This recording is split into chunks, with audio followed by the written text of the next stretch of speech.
Hello everyone, welcome back to my channel. My name is Christina, if you're new here. We're gonna be doing a spoiler-free reading vlog on the Metal Slinger. It's Fire and Metal Book 1. It's a romantasy. I believe it's pretty popular right now. On my Goodreads, it says it came out last year on May 12th. But then on my Kindle Unlimited, it says it was released February 14th. I don't know, maybe it was republished? I don't know. I'm gonna read the book description so we both know what's going on. Because I kind of just saw it and I was like, oh, I didn't know it was on Kindle Unlimited. Let's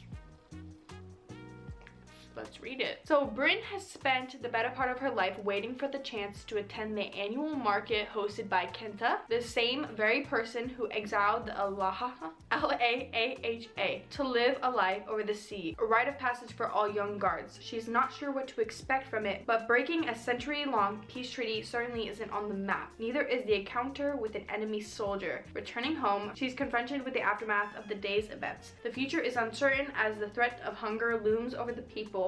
With rumors of a growing rebellion, Bryn and her closest friends promise to stick together when an unexpected visitor arrives. Bryn's loyalty will be tested as she learns of a world of magic and treachery. Once her enemy, always her enemy, right? But the dark, knowing eyes of a stranger make her question everything, including her heart. So I'm really curious to see what the fuss is about. Let's get to it.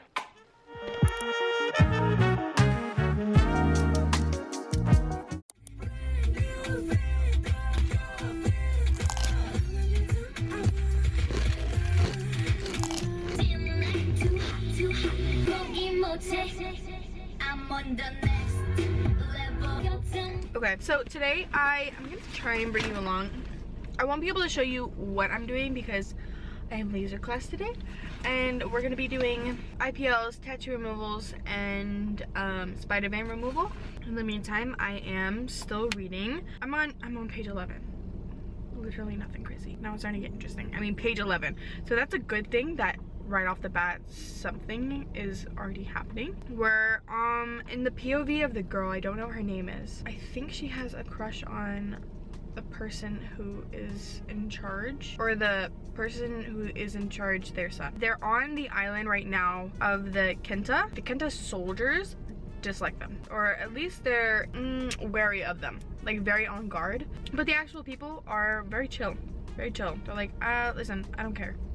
I don't really mind. I'm sure we're gonna find out more about like the background of why they have such issues. But either way, the writing is already getting a lot better, and I'm interested. There's 497 pages, so that's a lot. In between clients today, I'll be reading. Let's go. Time for class. I'm on page 54.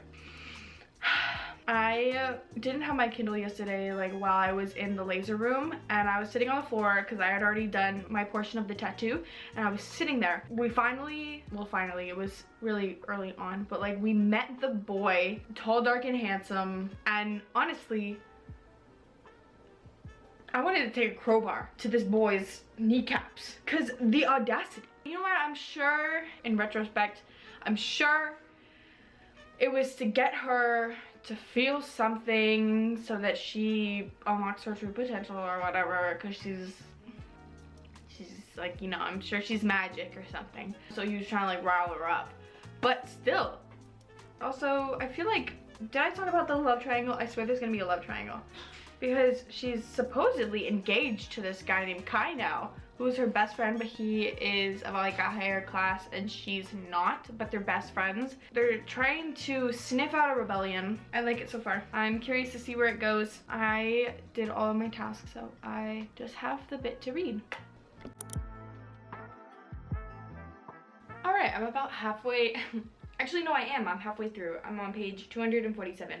I know it feels like it's been a bit, but I had no idea what to say. There was like a really stressful point where she understands the people that she's been surrounded by and like what it's costed her. And so then, like, you know, she flees with Acker, A-C-K-E-R, Acker, flees with him. And so they're on this boat journey for like a good chunk. It was stressing me out because like the ocean is so scary. Very unpredictable. They're on their way to Kenta right now, but they have to take they're taking literally like a dinghy. like a fishing boat across the sea to try and avoid anyone over there that's trying to hunt her. So they're trying so hard not to be caught. There was like some really cringy bits, but then at the same time I'm having a lot of fun. Like this is a lot of fun. Oh, and I don't know if I mentioned this, but Kai,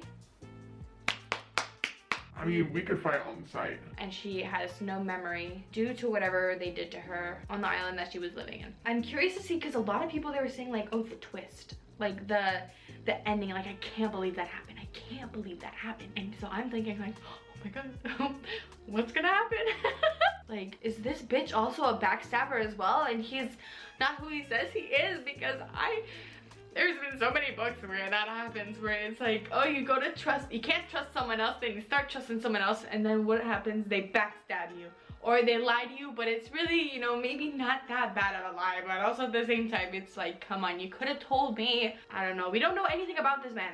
We don't know anything about him. She has vague memories of him from when she knew him, like, way back, I guess, but we don't know this man. But so far, they have pretty cute banter. Not the best banter. Yeah, there's still a huge chunk of book left. So I will keep, oh, I'm just gonna keep reading. I feel like, I think I should get stickers because this is really naked.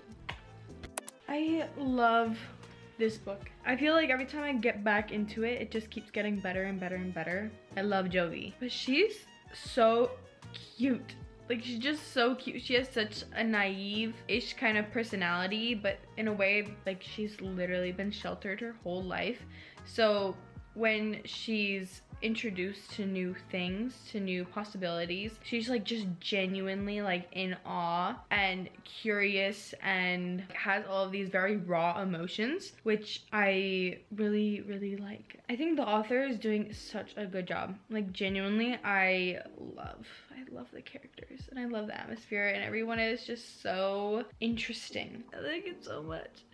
And also, she's just, there's certain things, like the fact that they went to, it's a long story, but like they ended up going to a brothel, which actually I had no idea what, I feel like I've heard people say brothel, but I didn't know what it was. Just that entire interaction was so funny. They just bounce off each other like so well. I honestly was really nervous at first, but now I'm so pleasantly surprised. I can see why people like it. I feel like if you like the Prison Healer series, you're going to love this. And then also if you like the Kiss of Deception, those kind of stories, I don't know, they have like a similar atmosphere to them. I don't know really how to explain it, but there's just like an atmosphere, especially like them going from town to town. The scenery is constantly changing. There's like woods, there's small towns, palaces, different islands. There's like a lot of stuff happening, but it's all so well paced. Like, the pacing of this book is so good. I feel like it's giving enough time for everything to be said and done. So it's like we're not just hopping from thing to thing to thing, but like we're actually like,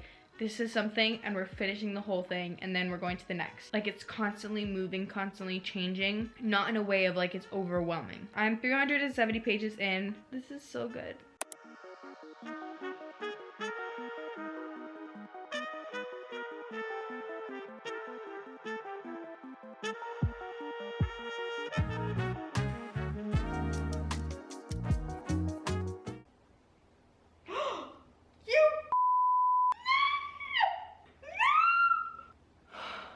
Oh, fuck that. Oh. How am I supposed to trust anybody? Oh. What's happening? No! No way. What? What do you mean? What?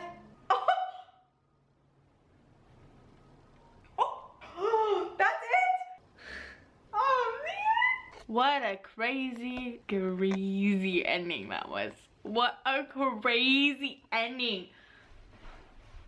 It basically gave me whiplash. It betrayed my trust. I can see why people are like, what the fuck? What is that ending and where do we go from there? But honestly, it was so good. It wasn't 5 stars, but 4.7, 4.8. It's definitely high up there, because the one thing I don't love is like mating bonds. Yeah, like mate, match. They're calling it a match, like a matching bond. I don't love that. Every time it was said, it kind of like took me out and it gave me the ick. But everything else,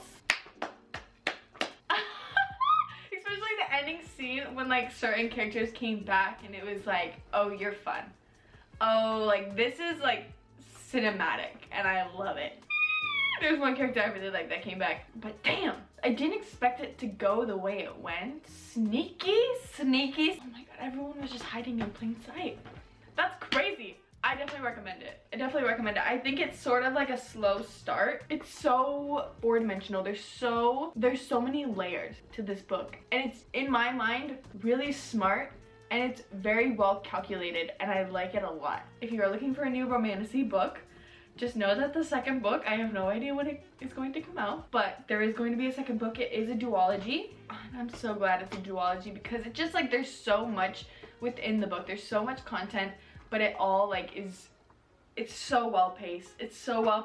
It gives, I think I said this before, but it just gives enough time for everything to happen. It doesn't overdo it, doesn't underdo it. It's like the perfect amount of time within each thing. So I understand why people like it. That's gonna be it for today's video. Need more coffee, but this is going to be my next read, which I'm so excited because I read the first one like a year ago. I'm so excited. I hope you have a good day or night wherever you are, and I will see you in my next video.